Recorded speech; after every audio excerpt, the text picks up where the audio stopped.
So I'll just give you the numbers, which you obviously have, but just to outline them. The domestic output, 8.3, 7.2 in March from February, 8.3 in February, down slightly there. Let's look at that number first. Yes, I think what's very important about this number is firstly it was slightly below the consensus forecasts. And then if we start breaking it down, there are two components to this reasonably benign number. Firstly, on the agricultural side, prices continue to fall, especially in terms of meat prices. But then even if we look at the manufacturing side, prices hardly rose by only 0.2% on a month-on-month basis, and on a year-on-year basis only 5.5%. So I have to say there are a couple of interesting specific factors behind this number, but overall, this tells us a story of reasonably benign inflation.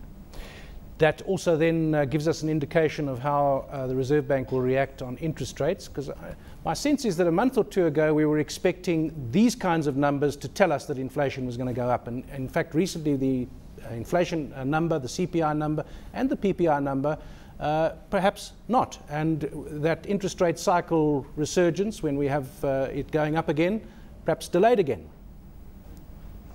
Absolutely. So if we just look at the inflation numbers, I think there are two important factors. One is a reasonably well-behaved currency, the rand strengthening a little bit, and we think that these levels are sustainable for this year and next year, so that helps a lot from an inflation perspective. Secondly, if we look at food inflation, which is obviously a very big component of CPI, then what we're seeing in today's number is further meat price declines and quite strong declines on a manufacturing level, for example, more than 10% down on a month-on-month basis. So that helps a lot in terms of containing the overall retail inflation basket. And indeed, we believe, like the Reserve Bank, that inflation will overall be reasonably well behaved. So for 2013, we expect inflation to remain below 6%. And that then makes, in terms of our interest rate view, that we expect interest rate hikes only to be towards the end of 2013. Now, I have to say that the consensus in the money market expects rate hikes from the end of this year, maybe the beginning of next year. But we're saying if inflation is below 6% next year and growth isn't really shooting the lights out, it's very unlikely that the Reserve Bank is going to be very aggressive in terms of starting to hike rates. I think they'll just have time to delay the rate hiking cycle. Is there a mutually reinforcing effect here? So we have better than expected numbers on this inflation number, and then perhaps because prices are slightly lower than we expected, the inflationary effect is less. So you have a virtuous circle here. Absolutely, and the other channel is of course via expectations. So if people expect inflation to remain well behaved or around and below 6%, then that feeds into wage negotiations, which is of course a very important component of price setting in the overall economy. Now, having said that, what complicates this whole channel a little bit is of course the very strong spike that we saw in petrol prices if we count in both the last two price hikes, which amount to about a 10% increase. So for certain consumers, the inflation rate will be much higher than the overall measured 6%, especially towards the lower end. So some consumers are under a lot of pressure as a result of these developments, and then that feeds into our view that consumer spending growth will start slowing down from those phenomenally strong growth rates that we had last year.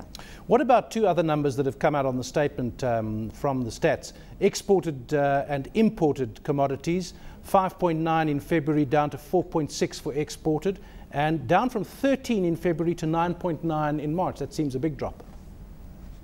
Yes, we have to take into account that many of the components in the imported and exported parts of PPI aren't necessarily surveyed. So we have to treat these numbers a little bit carefully. But having said that, one of the key factors that we have to monitor is our terms of trade. In other words, the relationship between the prices of the commodities that we're exporting versus those that we're importing.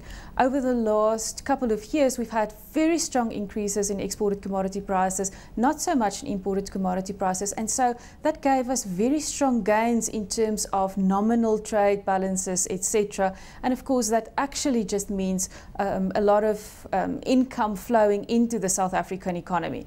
But if we start seeing this reversing, or in other words, imported commodities prices starting to rise a little bit faster, if we think about the oil price, for example, then this will have consequences for the trade balance, current account balance, etc. And I am a little bit worried about some of these dynamics. Looking at the producers in South Africa, a big company like Walmart comes in and joins up with Massmart, and there's been a lot of talk about Walmart using its muscle to force prices down from suppliers in South Africa. Do you see that as a factor? Is a Walmart big enough to actually change these numbers? If we look at the experience in some of the other emerging economies, then it seems as if this impact can actually be big enough to have an impact on the retail numbers. For now, we're not adjusting our forecasts on the back of this, so we are just monitoring the situation. I think that the overall consumer picture is in any case such that it will assist in containing inflation. In other words, if consumer spending starts slowing down as we expect it to, then that is naturally putting somewhat of a lid on overall consumer inflation, especially in terms of your more discretionary types of spending items. Also then keeping in mind the very high inflation that we spoke about earlier in terms of fuel prices, for example, which again puts some pressure on the rest of the spending basket. In other words, it limits producers and retailers' pricing power generally. There's also, of course, the big fuss over e-tolling, and it's one of those subjects that we talk about every day. For many months it was Julius Malema that we talked about in the news every day. E-tolling seems to be taking on that kind of status. Court case going on. We're talking to the minister a little bit later in the program, Minister Sbu Ndebele. But again here, people say that this charging, this extra tax on drivers, motorists, private motorists, but also big companies doing deliveries and that kind of thing, that this is actually going to have a big economic impact. Do you agree with that? I agree that there will be a cost in the economy directly to consumers and also via more broader measures of transport and logistics cost. But I think one needs to keep in mind that there would have been some tax or cost in some way, given that we've already paid for these roads and the construction of these roads, etc. In other words, this is one mechanism of funding it, but even if we didn't have e-tolling, we would have had to repay for the construction of these roads via taxes, etc. And so ultimately, the burden remains more or less the same. We wanted these roads, we wanted to alleviate the congestion, and a couple of years ago, of course, all the talk was about how much this congestion is costing the economy, and now that debate has clearly shifted. But I think we can't get away from the fact that we'll have to repay it. We've made all of these commitments, and I don't think that we'll be able to get away from e-tolling for the current already constructed road.